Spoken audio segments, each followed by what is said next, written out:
La Iglesia en la Edad Media fue una institución muy poderosa, ya que fue una época profundamente religiosa. Por eso la Iglesia Católica tuvo mucha influencia sobre la sociedad, y aunque existían otros credos, en el siglo XI Europa era en gran parte cristiana. Más allá de las fronteras que separaban los reinos europeos, nació un nuevo concepto de unión, la cristiandad.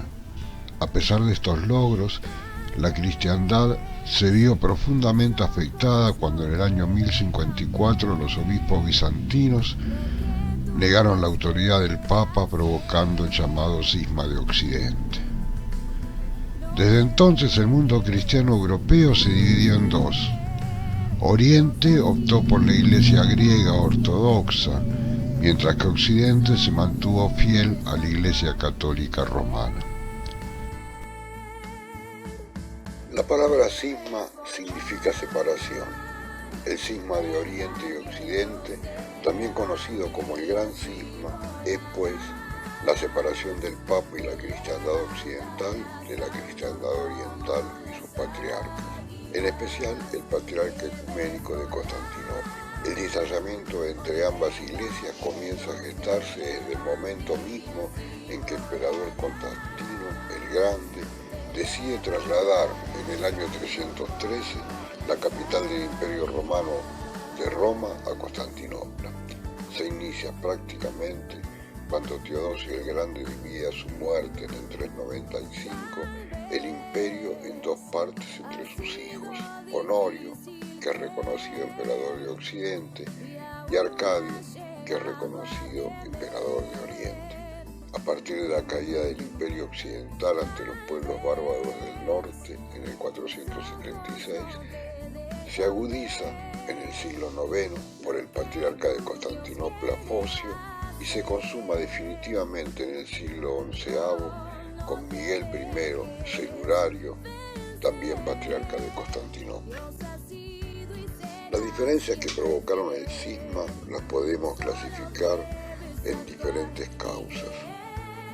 De tipo político, entre el Imperio Bizantino y el Sacro Imperio Romano Germánico, las pretensiones papales, que el patriarca de Constantinopla era el segundo en jerarquía, o el obispo de Roma estaba por debajo de la jerarquía del patriarca de Constantinopla, el desarrollo teológico, que según los occidentales, Oriente queda estancado después del Concilio de Calcedonia y Oriente se desarrolla muchísimo más a partir de ese momento, que los papas no consideran válido el sacramento de la confirmación administrado por un sacerdote, que los clérigos latinos se raspaban la barba y practicaban el celibato obligatorio, que los sacerdotes de la Iglesia romana usaban panásimo en la Santa Misa, práctica que en Oriente se consideraba una herejía de influencia judaica. En fin, los papas habían introducido en el credo la afirmación de que el Espíritu Santo procede del Padre y del Hijo. Credo in Spiritu Sanctum qui et Pater Filoque procedit. En contra de lo que sostenían los patriarcas orientales, que no reconocían esta última procedencia, sea la del Hijo. También estaba la controversia iconoclasta, ya que estaban prohibidas las estatuas en la iglesia oriental y permitidas en la occidental. La diferencia lingüística, que en Oriente se hablaba griego y en Occidente latín. Las presiones externas, los musulmanes que estaban atacando las fronteras del Imperio Oriental, mientras que los bárbaros ya habían sido cristianizados y convivían con el Vaticano. Todos estos cargos hubiesen podido solucionarse con la convocatoria de un concilio, pero produjeron la separación definitiva, si no hubiesen prevalecido razones espurias a la esencia misma de la religión.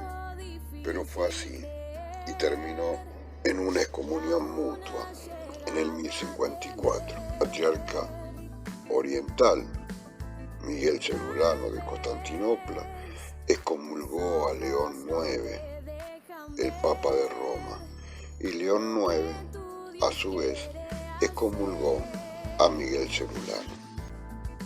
Desde aquel instante hasta la actualidad, ambas se denominan a sí mismas iglesias católicas, en el caso de Occidente, católica romana, y en el caso de Oriente, católica ortodoxa, y reivindican también la exclusividad de la fórmula una santa, católica y apostólica iglesia, al tiempo que cada una se considera como la única heredera legítima de la iglesia primitiva fundada por Cristo, y atribuye a la otra el haber abandonado a la iglesia verdadera. Sea como fuere, la historia nos deja constancia de una suerte de intención latente de acercamiento entre ambas iglesias. En 1274 tuvo lugar una primera voluntad de aproximación con motivo del Segundo Concilio de Lyon, y en 1439 volvieron a reunirse en el Concilio de Basilea, pero las dos ocasiones se vieron abocadas al fracaso por la recíproca intransigencia en algunos aspectos doctrinales y disciplinarios. Más recientemente, algunas iglesias orientales decidieron aceptar la primacía absoluta del Papa y ahora se denominan iglesias orientales católicas.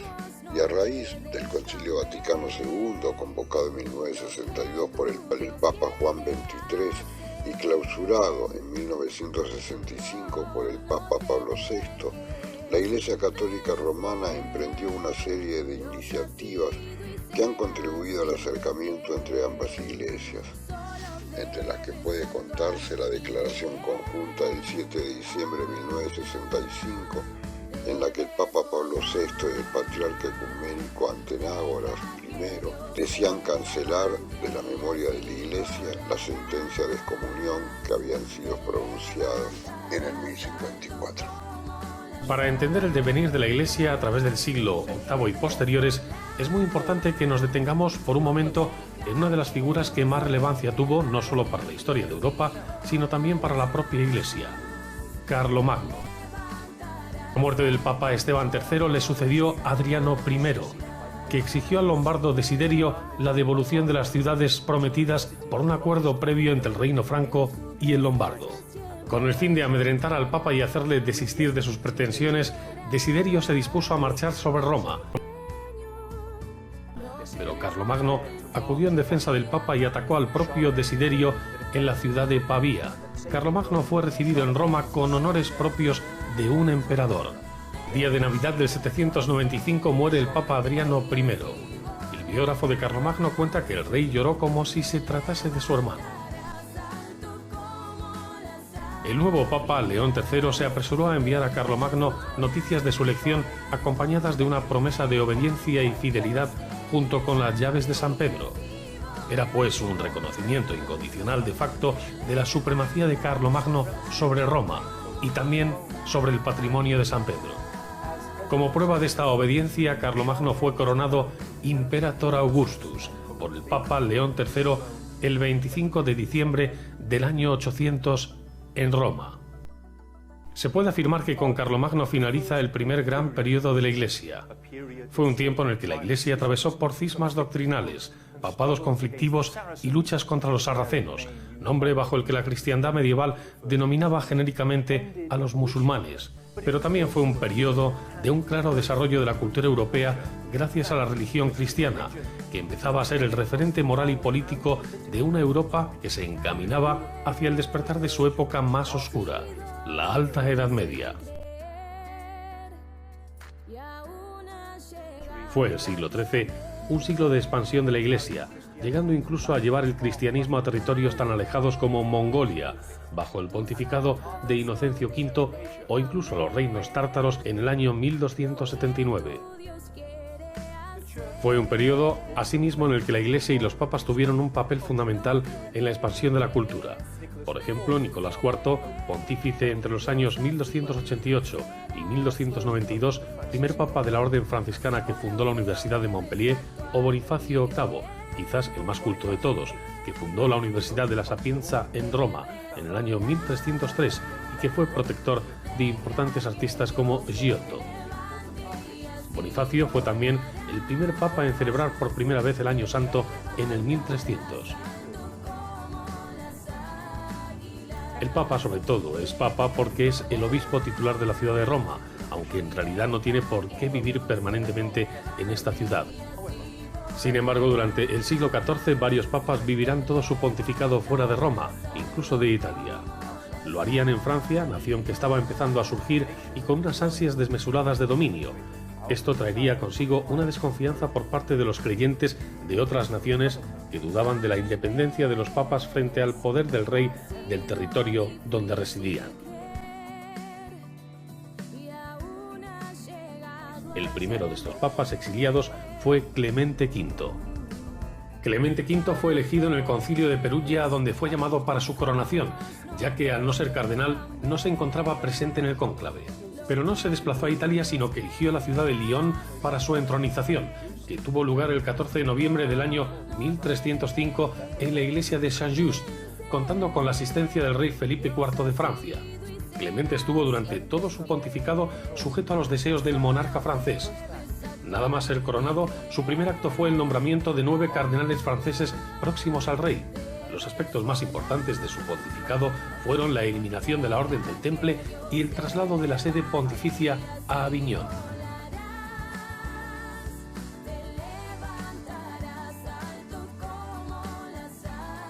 Los siguientes papas tendrían en la ciudad francesa de Aviñón su sede. A este periodo será llamado la cautividad en Babilonia de los papas, debido a que la ciudad francesa era conocida como la Babilonia de Occidente.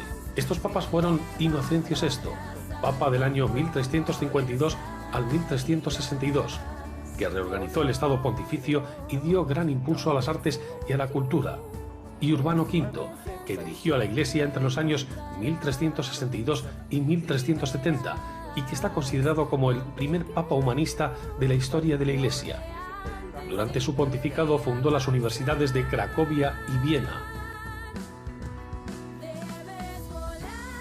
Sería bajo el pontificado de Gregorio XI cuando el papado regresó a su sede en Roma en el año 1376, pero este retorno no sería definitivo, ya que durante el llamado Cisma de Occidente, el trono de Pedro volvería momentáneamente a la ciudad francesa, coexistiendo con otro papado paralelo situado en Roma, y lo que se ha denominado el Gran Cisma de Occidente. Antes de la muerte del Papa Gregorio XI, acaecida en el año 1378, la sede papal que había sido establecida en la ciudad francesa de Aviñón se trasladó a Roma. Pero a la muerte de dicho Papa se presentó el problema de la elección de su sucesor. Estaba en juego la futura residencia de la sede pontificia en Aviñón o en Roma, lo que no era sino el reflejo de un conflicto que mantenían los cardenales franceses con los italianos. Reunidos los 16 cardenales en el cónclave y ante la reclamación del pueblo romano, es elegido un papa italiano, Bartolomeo Prignano, un hombre de grandes dotes morales que asumió el cargo bajo el nombre de Urbano VI. Sin embargo, el grupo de los 10 cardenales franceses que integraban el cónclave se opuso a esta designación, ya que consideraban que había sido influida por las manifestaciones populares en Roma, y nombró papa a Roberto de Ginebra, denominado Clemente VII.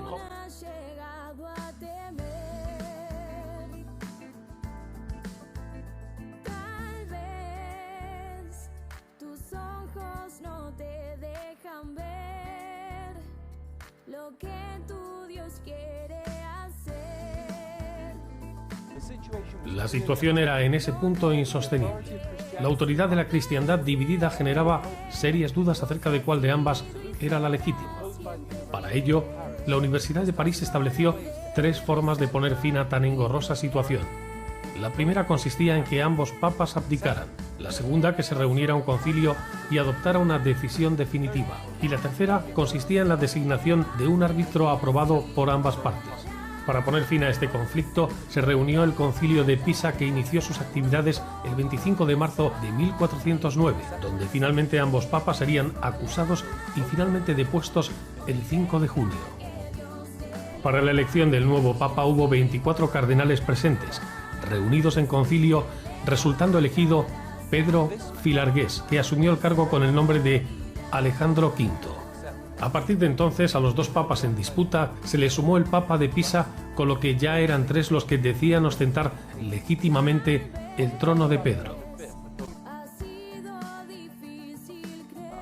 A la muerte de Alejandro V, el papa de Pisa, acaecida el 17 de mayo de 1410, Fue designado como su sucesor Baltasar Cosa, quien asumió el cargo como Juan XXIII. Ante la imposibilidad de resolver el problema desde el seno mismo de la Iglesia, se solicitó ayuda al emperador del Sacro Imperio, Segismundo, quien organizó un concilio ecuménico que tuvo lugar el 1 de noviembre de 1414 en la ciudad de Constanza. Empezó el concilio declarando su autoridad sobre la del papado. Finalmente, el emperador Segismundo y el papa Juan XXIII protagonizaron una contienda que terminó con la huida del papa, que tras ser capturado terminó en prisión. Por su parte, Gregorio XII finalmente renunció. Por último, se depuso a Benedicto XIII el 26 de julio de 1417, acusado de hereje. El desenlace definitivo de la cuestión se produjo el 11 de noviembre de 1417, cuando fue elegido Odo Colonna. A partir de entonces, Martín V, quien se mantuvo como jefe supremo de la Iglesia Católica hasta 1431.